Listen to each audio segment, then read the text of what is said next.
Hello, everyone. Welcome to the fifth episode of the Sunstar Conversation Pro series. My name is Marcia, and I will be your host for today's conversation. For those who are not familiar with this series, we are discussing oral health challenges across different life stages, and today we will focus on middle age and the challenges related to oral care and behavioral change. But in case you have missed the past episode, go and visit our Sunstar Global YouTube channel. And while you're there, please don't forget to subscribe and hit the notification bell. So, back to today's episode. Before we start, just a little housekeeping. If you have any questions or you want to make a comment, you can enter them in the chat function on YouTube. If you like, go ahead and try it out by letting us know where you're from. Also, it would be great if you could share your biggest professional challenge when it comes to behavioral change in patient engagement or your success story. Oh, and by the way, if you're watching from the Eventbrite page instead, click on the Watch on YouTube button on the bottom left queue to YouTube. All right, time to introduce our speakers. Today, we start with Dr. Mario Rui Araújo from Portugal. So, besides being a licensed dental hygienist, Mario has a master's degree in health psychology and a PhD in psychology. He is an adjunctive professor and the director of the dental hygienist program at the Porto Alegre Health School. Welcome, Mario. How are you today? Hello. Thank you. Thank you so much for the invitation. It's a pleasure to be here. And we are here in Porto Alegre, 30 degrees outside. It's a small city in the health school. We have a group of students that you cannot see here, but from the third year of the dental hygiene program. And I hope it's going to be a great time. Thank you so much. Thanks to you. It's fantastic to have you here. Thanks. So we will come back to you in a second. So let's move on the second speaker of today. I'm really pleased to introduce you Professor Tim Newton. Tim is a professor of psychology as applied to dentistry at King's College London, Faculty of Dentistry, Oral and Craniofacial Sciences. He also holds honorary consultant health psychologist position with Guy's and St. Thomas NHS Foundation Trust and the Office of the Chief Dental Officer, and is an honorary professor of psychology at University College London. Hi, Tim. How are you today? Hello, thank you very much. I'm very well, thank you. I'm delighted to be here with everyone. Pleasure is ours. Thank you. And thank you everyone for filling out those questions before they joined. Thanks so much, for mentioning them, Tim. So let's get Mario back so that we can start our conversation. So talking about the questionnaire, we had, thanks everyone that actually took the time to answer the questions. Before we start, a little housekeeping information. I think, Mario, we have a lot of background noise from the student, maybe, because we have also students today that are joining us. So this is good. So let's start with the first question. It's better now, Marisa? Yes, it is. Thanks so much. So the first question was, how confident do you feel in your ability to change a patient behavior? A very, very nice question. And actually, we have the results. So as I said, thanks so much for answering the question. Et voilà. So would you like to comment the result that we obtained from the first answers? Who wants to start? I'll start because that's me. I'm really, really pleased to see that 88% of you feel either confident or very confident about your ability. That's really, really great. And then obviously that's something we'd really like to build on. For those of you who are finding it more difficult, I'm hoping that there'll be a lot in this conversation that will sort of start you on that journey to feeling more confident. Yes. Indeed. Yeah, it's nice to see that this topic or this issue is on the agenda of the people who are working in this area. So it's great, as Tim said, so great. Yeah, and I think that today probably we will be also able to understand whether, despite putting a lot of efforts in achieving this, maybe we can improve and find our tips and tricks on how to do it really efficiently. So I would like to move to the second question, which was how much time do you currently spend on each visit with a patient on their oral health related behavior? And here are the answers. So yeah, so Mario, do you want to start like commenting on it? Yeah, again, it was fantastic to see that more than half of the sample we had, they spent more than 10 minutes looking to oral health behavior and discussing that with the patient. So it's a great start, and even 5-10 minutes. I think it's amazing to see all the time, and it's also important the quality of the time we are spending with the patients. But it's fantastic to see that more than 50% are having more than 10 minutes. I was really impressed. Yeah. So essentially this is a 50-50 split, isn't it? About half of you got 10 minutes or less, and the other half have got slightly more time. So for those of you who've got less than 10 minutes, really going to be key that you are maximally efficient and effective in that time, which is what we all hope. And so I think, given that you want to be really efficient, it's important to have very good evidence-based techniques and prep tips that we can talk you through to make sure you use that time really wisely. For those of you who've got more than 10 minutes, how exciting, where you want to have that basic of the really effective approaches, but there will be additional things that you can do, perhaps to tailor your interventions to that individual, and that might take a little bit longer, but would really enhance your effectiveness. So again, we have this model of kind of the basics, which you can get done quite quickly, and then you can expand and build on that if you've got more time. Yeah, thanks so much. I think it's extremely important at this point, because of course the time for training can really make the difference. And this links very well to the next question, which was which of the following do you think are barriers to effective behavior change for your patients?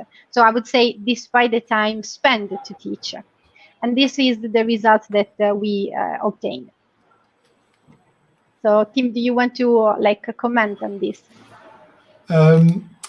Okay, this is the most, for me, this is the most challenging question, and I think that's why we've done it last, because for me, I would find it always quite difficult to give the answer that's the most frequent answer. I actually think that a lack of patient motivation is really not necessarily an issue of the patient, but an issue of us not finding the right key to unlock those motivations. One of the things which I think I will come back to time and time again is that idea of thinking, our patients aren't motivated at this point in time. What are we doing to enhance that motivation? So for me, I think the 64% where it's lack of motivation is a real challenge to think about what we can do about that, what our role is in that. So essentially these are split into three things. Let me tell you what the three things are.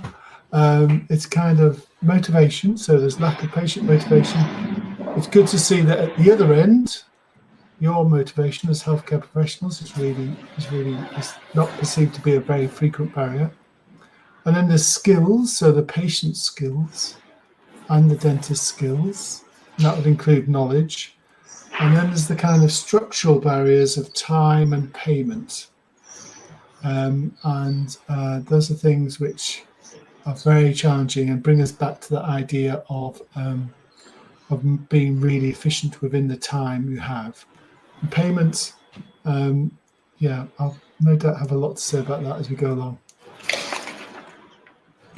Yeah, indeed. I mean, you're mentioning a lot of very relevant points, especially because talking about time, there are so many other aspects that now add into the plate of oral health, thinking of the connection and trying to educate patient, knowing that the oral health is just one piece of the puzzle, so they should be aware of all the links between oral health and general health.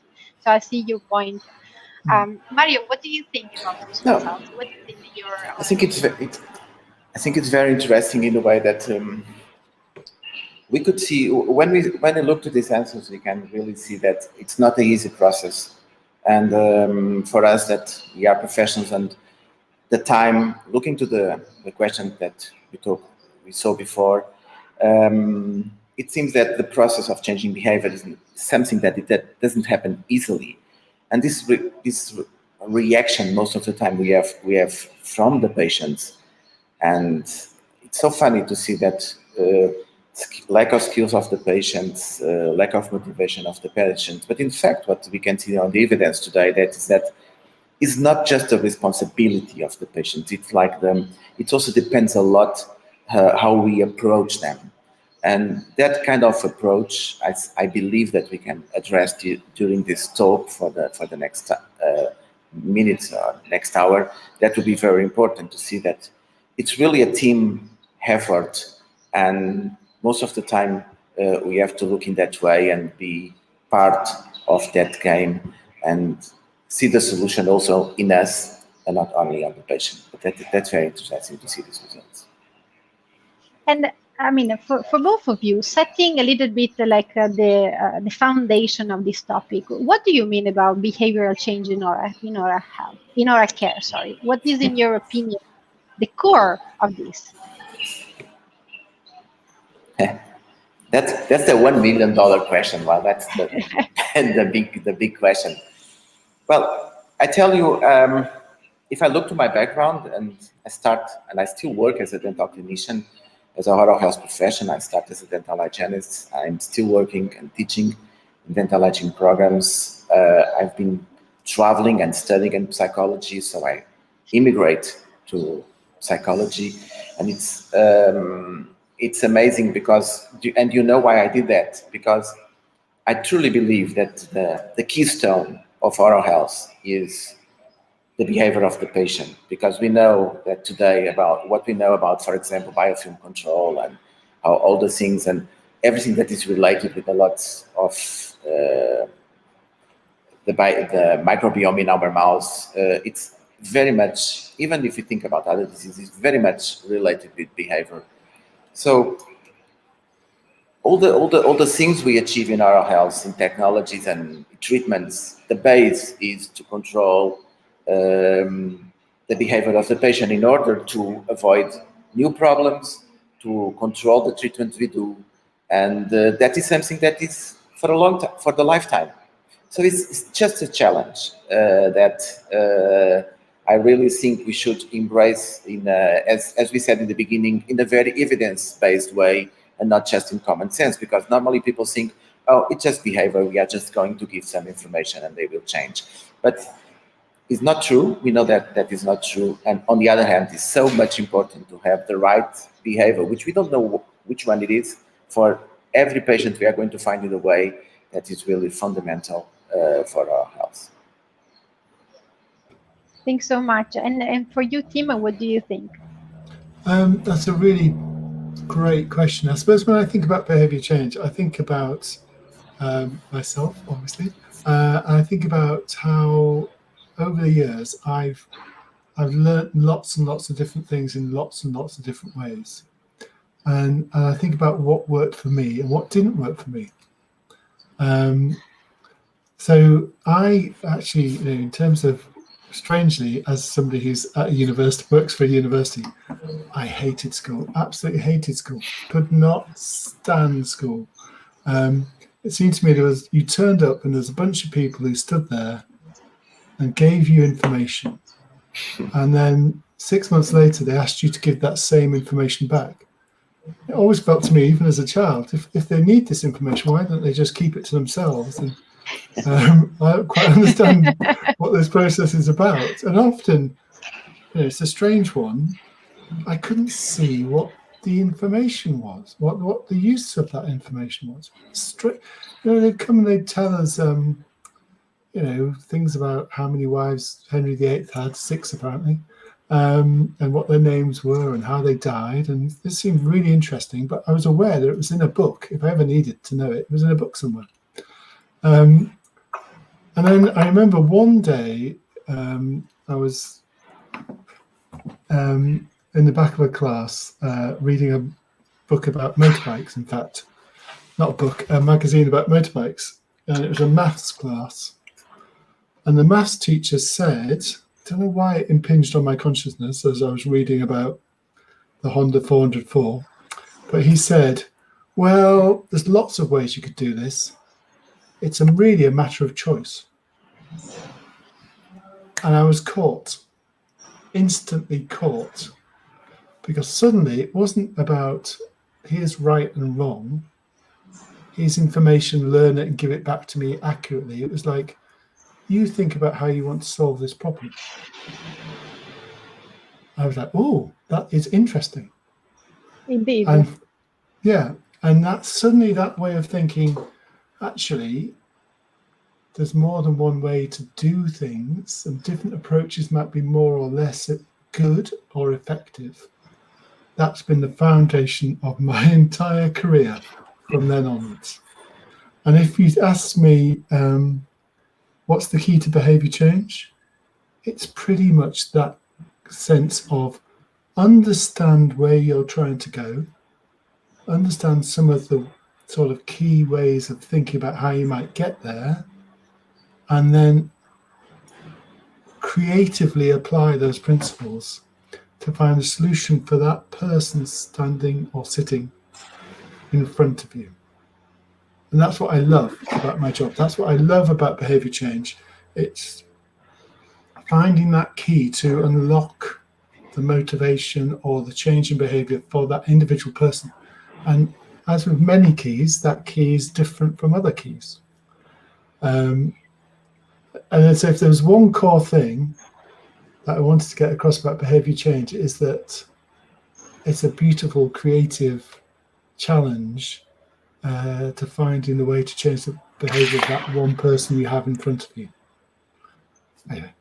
Oh, indeed, but I was wondering what you're saying, what you're mentioning implies a certain level of empathy, and not everybody is empathic. I mean, even if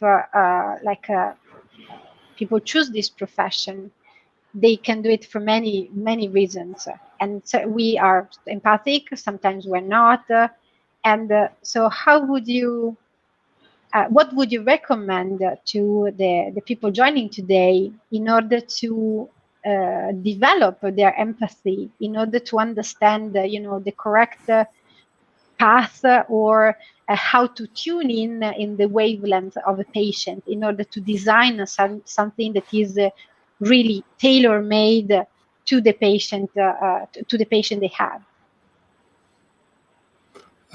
Shall I go, or Mario, do you want to go? So my feeling is that yeah, it's absolutely truly. I generally, if you think about two extremes, there are some people who are brilliant at sort of organizing. So strangely, my wife and I, we represent these two extremes. So my wife is boom, boom, boom. She makes lists, she does things, she gets things organized, sees a problem, solve a problem. Me, I'm Mr. Empathy. I am, when I see a problem, I wonder how people are feeling about the problem. So my wife's criticism, you never get anything done, Tim. So there is absolutely a place for both of those. The classic one, which is a terrible aside, and some people might have heard me say this before. So if I come home with a headache, I go, oh, I've got this terrible headache. And Helen, my wife, goes, have you taken some tablets? See a problem, solve a problem. Solution. She comes home, she says, I've got a terrible headache. I say, that must be really difficult. Are you feeling stressed? She goes, no, I just need some paracetamol. So there's a place for both. And it's understanding, are you the kind of person, two things, are you the kind of person who's really good at solving problems? Many dentists are absolutely brilliant at that.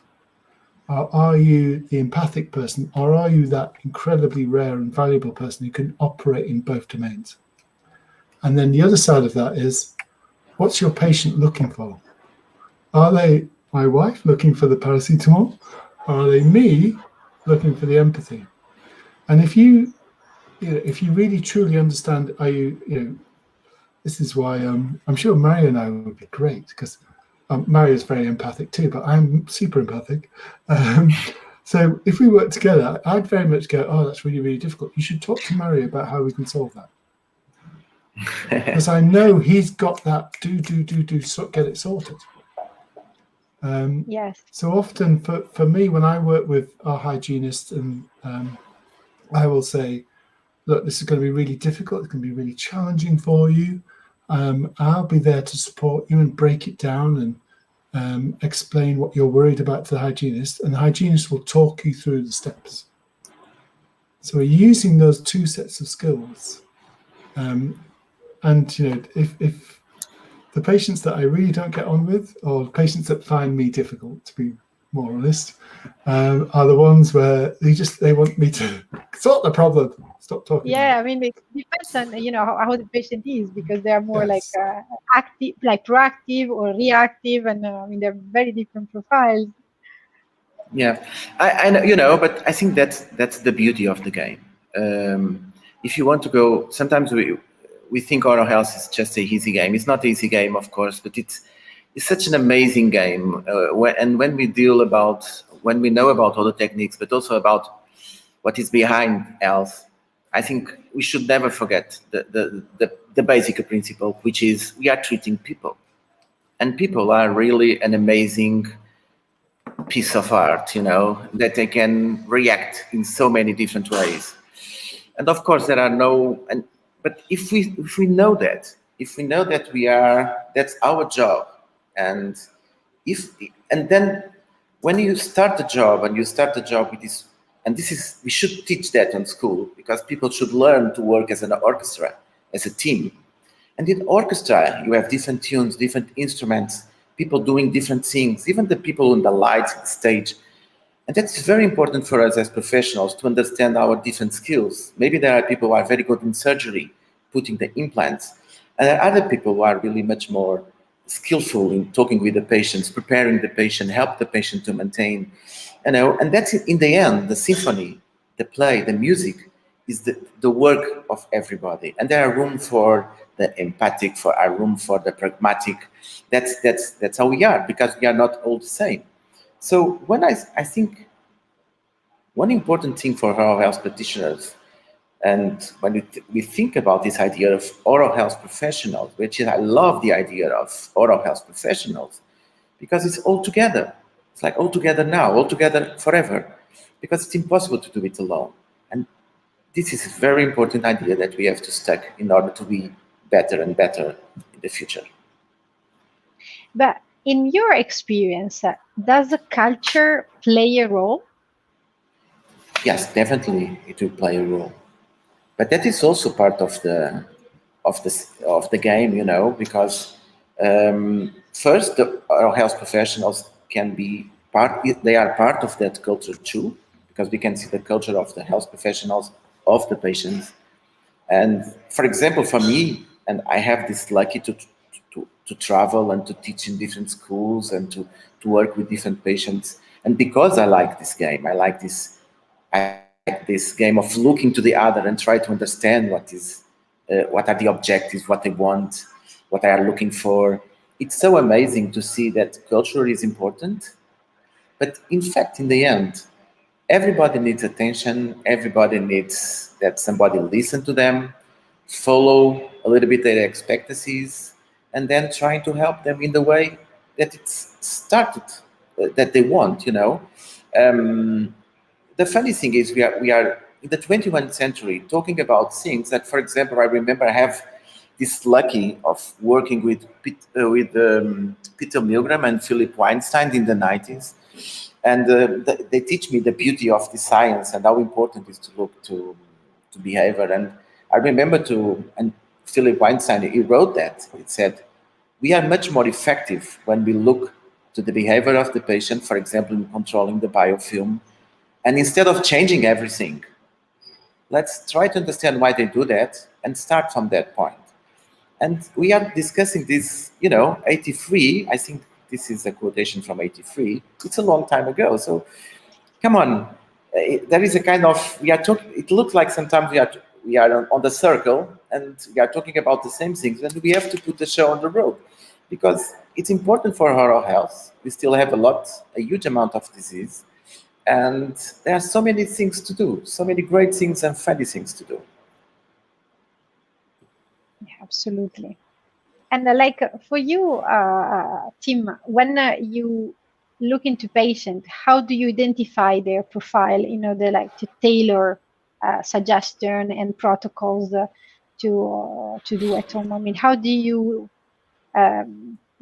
profile them? Yeah. So my typical sort of assessment would start with, where are you currently? What do you do? And one of my really important things, the foundation of everything I do is the relationship you have with that person. So trying to understand them. So quite often you find out about what they do, how much, what they enjoy doing outside of work, or if they're working, what's important to them, what's their values, what would they really want from their oral health, what would be really important to them. Is it the way it looks? Is it the way it functions? What would they really, my favorite phrase is, if I had a magic wand, I could go ping and we could get you what you wanted, what would that look like? And the interesting thing is, if you do that, people ask really just for the simplest things that we would want too. Yeah. Not unreasonably. I want my teeth to be even and white and to look nice. So it seems reasonable, and often with a sense of embarrassment that they've asked for something that they're so deserving of. Yeah. And often it's that, and I start with that kind of sense of, we have a shared value. Actually, if I did have a magic wand, that's probably what I'd want to give you. So now we've got the same value. It then comes down to, so where are you now? What do you do currently? How much time do you have for that? Here's the list of things that we think would be good. Which one do you think would be easiest for you to start with?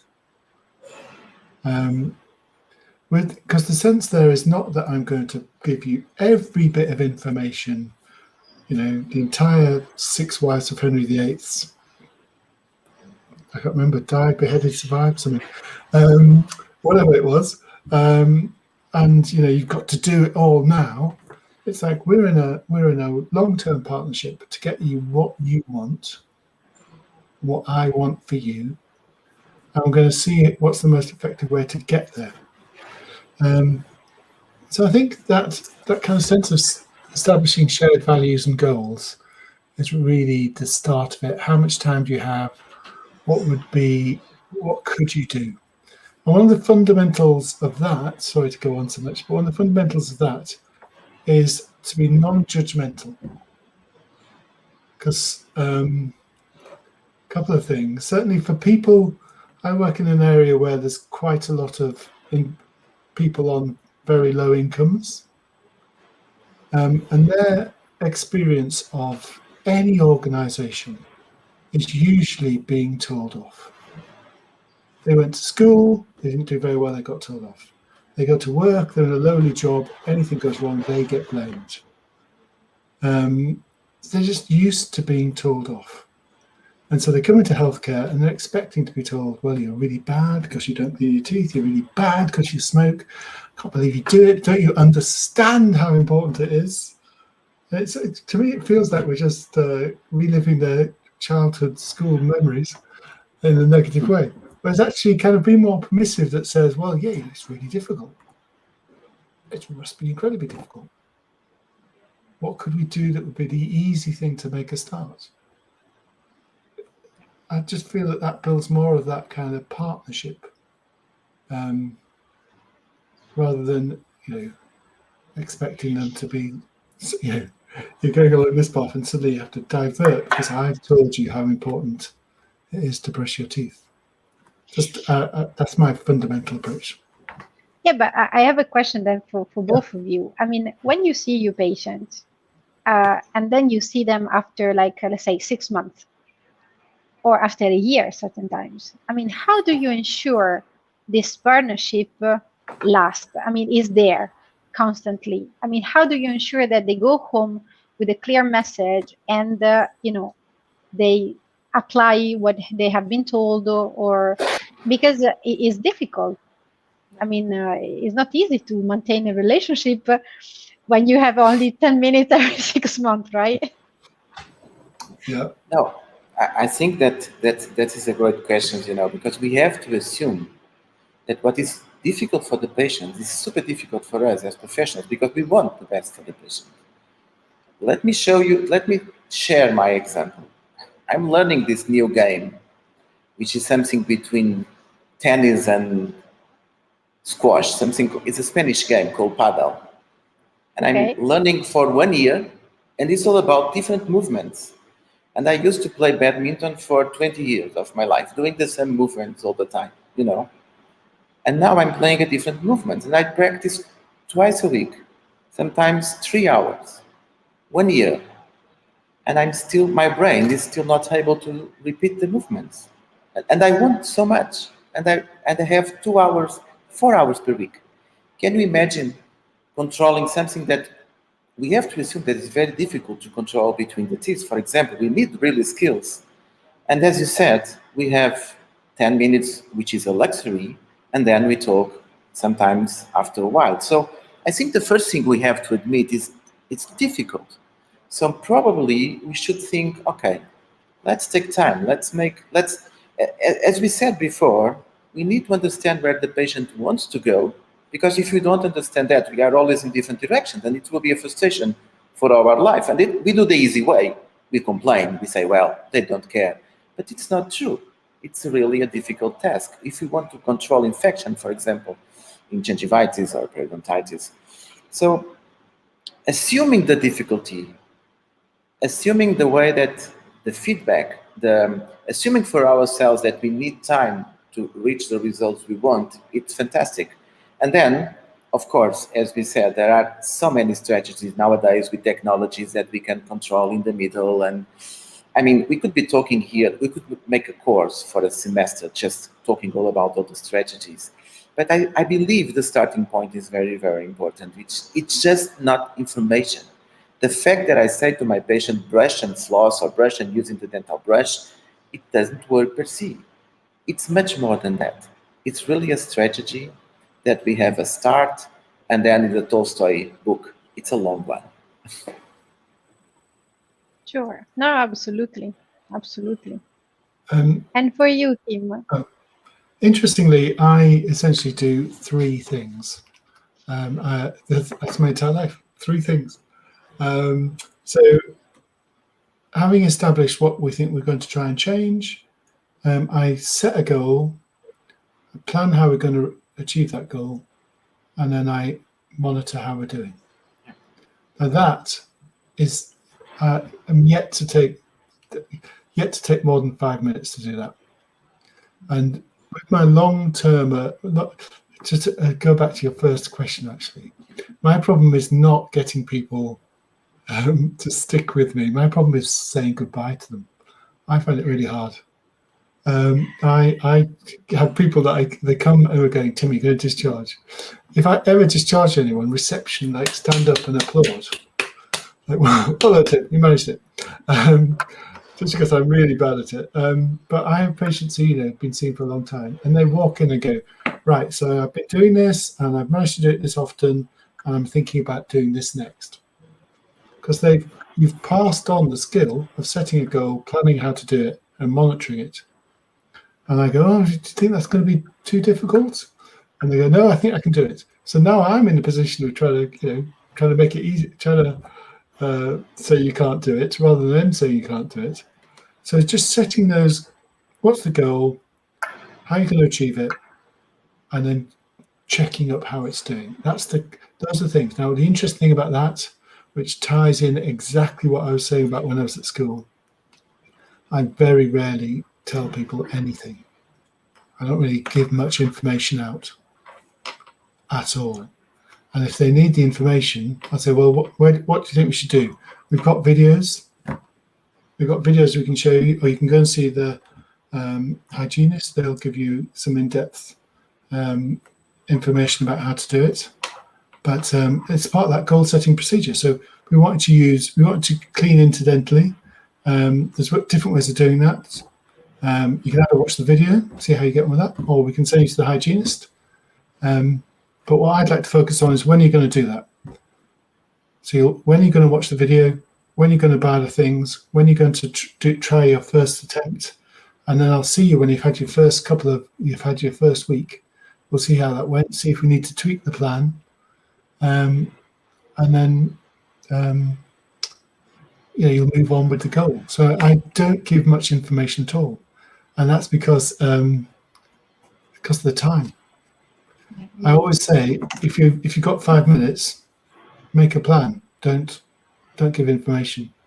No, makes sense. It became actionable, so I got straight into we need to get this goal done together. So I give you an action plan and let's go. Marcia, if we were going on a road trip and you said, let's go to let's go to Rome, yeah. So if we're making a plan to go to Rome, we need to know about how long it's going to take, what the roads are, what the planes would be, what time the flights take off, all that. What we don't need is an in-depth description of the beauties of Rome. We need a plan. Yes. But somehow I always think that knowing what you're going to get in Rome maybe will make you go there. But you need to give priority, to the information, of course. So I see your point. But I was wondering, in 27th of May, there was this resolution, historic resolution, from the World Health Assembly, urging member states to address the key risk factors of oral diseases, and of course, shared with their connection with the non-communicable diseases and so on. And they basically ask by 2022 to have a global strategy on tackling oral diseases. Now, this is a fantastic news because, oral health is back into the World Health Agenda. But what do you think is going to change? Because, of course, beside doing probably more education since the beginning of our life, let's say, to our kids, etc. What is going to happen in general, in your opinion, to foster more behavioral change? Maybe more time to teach a patient, maybe more time to spend with the patient?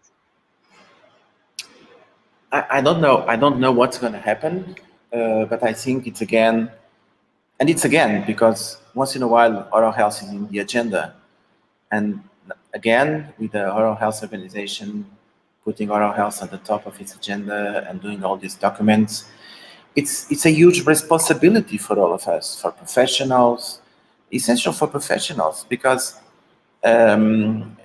it looks like that we are talking about the same topics over and over. And for example, as I said, we had better results. We are much better than years ago, but we still have a long way to go. And most of the time, the way we act, the way we interact with patients, it didn't change in the last years a lot. And so more than ever, looking to all these issues, all these topics in the agenda of these big organizations, we have this responsibility for once in a while to give a step forward. For example, we are going to have a Europerio. Are we going to talk about behavior modification in periodontal diseases? Because it's fundamental for periodontal diseases.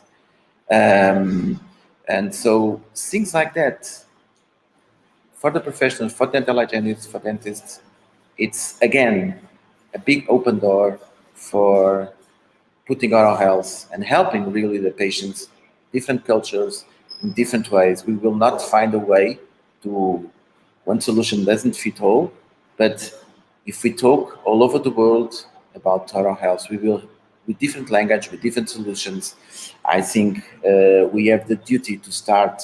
And the universities have an important role about talking in different way about behavior modification and how we deal about all these things, what is behind the behavior, what is behind the mind of the patient, because we are not teaching that. And if you look to research, that's what we understand. What we the input students have about behavior modification, it's not enough for this change, this mind change that we need for a new generation of oral health professionals. Thank you, Mario. And for you, Timur? For me, it's the biggest moment of my career in dentistry to date.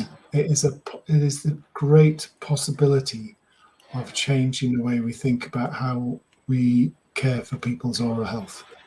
It's a just fundamental opportunity to turn things on its head. And the fundamental of it, I think, is to get a perception that any oral disease is a failure. And the corollary of that is that any dental treatment other than prevention is a failure. So if you fill a tooth, it's a failure because it should have been prevented. Now, I think for a long time, what I've observed is the value placed on intervention. So intervention is extremely, we in the UK we have specialties, dental specialties. Two of them are about the patient. So there's a pediatric specialty and there's a special care, patients with special dental care needs specialty. So two of them are about the patients. The rest are about treatment. So you can be really, really good at restoring teeth, really, really good at perio treatment, or you can be really good at maxillofacial stuff. There isn't one for prevention. There isn't a specialty in stopping the disease. Yeah. Because we've always valued the technicality. And it goes, as Mario was saying, it goes right back to the curriculum. I see at interview, he says to the students, what makes a good dentist? And they go, somebody who's kind and supportive and has good interpersonal skills. In year 5, I said to them, who's the best dentist? They go, oh, Mario. His dentures are amazing. He does lovely crowns. So, okay, what happened to being interpersonally nice? What happened to that? What have we done to you? What did we do to you to change you into thinking that this is what's important? There's also a bigger agenda. Oh, sorry. There's a bigger agenda about how we help low-income countries access the resources they need, be they interdental things to keep it for interdental cleaning, toothbrushes, toothpaste, all the things they need. How do we get that to those low-income settings to give them the opportunity? And there's a fundamental question about how we change the payment system. My model was that everybody comes in with however many it is, 32 good teeth, and you get paid for keeping them with 32 good teeth. And if you have to fill one, you lose money. You don't get paid for filling it. No one's picked up on that yet. Yeah, but they will, I'm sure. We hope so. Anyway, I mean, thanks really, both of you. I could just talk with both for a day. I think there are some questions from people that are joining us today. So the first one is, can those of us in middle age change lifelong ingrained behaviors? Can we teach us old dogs new tricks? That's a nice one. What do you think? Who wants to take it? I think if you want, we can. That's the point. If they really want, it's possible, of course. I'm definitely middle-aged. Actually, I tend to think that middle age is how old I am plus 10. So I'm very young. But my father-in-law, who is 80 this year, he's always saying to me, I can't learn anything new. And I said, oh, right. You could take a picture of your iPad now. And he goes, yeah, of course. I said, well, when did you get that iPad? He goes, oh, about 5 years ago. You what? teeth. It's something you wouldn't even have dreamed of. But because it's, and anything by Apple is a really good example, because what Apple have done, which is brilliant, is they make things intuitive. You hold it up and you point. How easy is it? But actually what you're doing is something highly technical and novel. So I think the key to teaching old dogs like me new tricks is to make it intuitive and to fit in with their previous experience. And I go back to the sense of that's how that's the cleverness of what you do. And that's sometimes, dental healthcare professionals come up to me and say, I'm burnt out, I'm sick of doing the same old thing. It's just a, what do they call it? A treadmill dentistry. And I say, well, in that case, what you're missing out is the joy of doing something novel every day. Because every patient who comes in is new and different. And thinking about them and their situation and what changes you can make with them, that never gets old.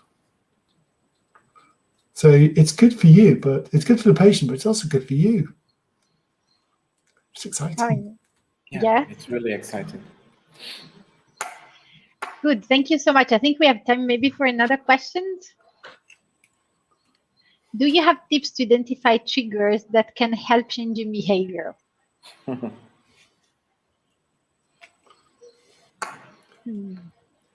Yeah, it's a great question. No, it's a great question. So behaviors are easiest to trigger at what we call boundary moments. Bloody psychologists with their jargon. So when you move from one behavior to another, that's what we call a behavioral boundary. And it's a good opportunity to trigger a new behavior. So for example, I quite often say you should floss when you put your toothbrush back at night. So you've got a boundary from finishing one behavior to whatever your next behavior is, which in my case is go and read a book in bed. So at that boundary, you use that as a trigger for, in my case, little interdental brushes. So look for those behavioral boundaries.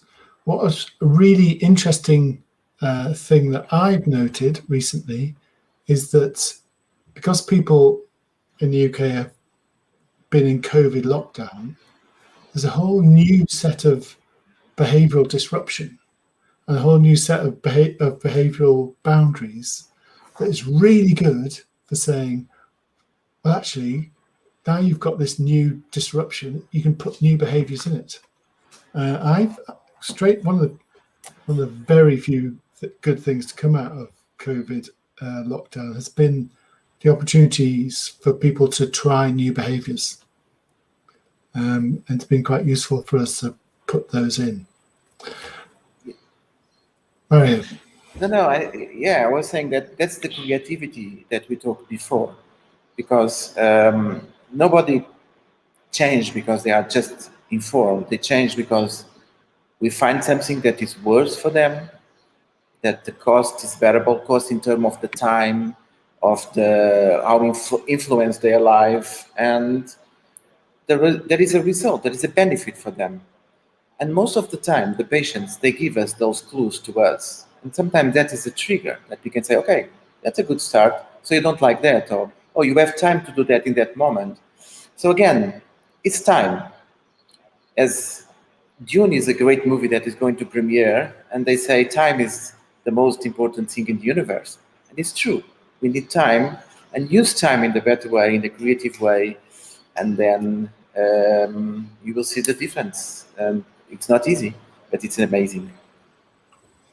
I like your comment. I was going to say that my aunt, who was absolutely lovely and a really good cook, which is one reason why I really liked her. She used to say that time is the gift of love. And she used to usually say it when I went to see her on Sunday afternoons. But I think it's a really important thing. We give time to the things we value. Yep. And so we need to think about, if we are not giving time to something, are we as healthcare professionals downgrading it? You must see this, Mario, with the students where they go, you know what we're going to do? We're going to do some root planing. We're going to build a reverse double overhead underhang, spring-loaded denture thing. We're going to use polycarbonate acrylic, and we'll do some oral hygiene. So the value implicit in there, they're excited about the technical stuff. I used to have a friend who I actually videoed because he was so good, and he would always start with, the most important thing you can do is improve the way you look after your teeth. He would say, it doesn't matter what I do. You know, I can do all kinds of technical stuff, but you have got, you've got to get that bit better. It was just absolutely amazing that it would be the first priority.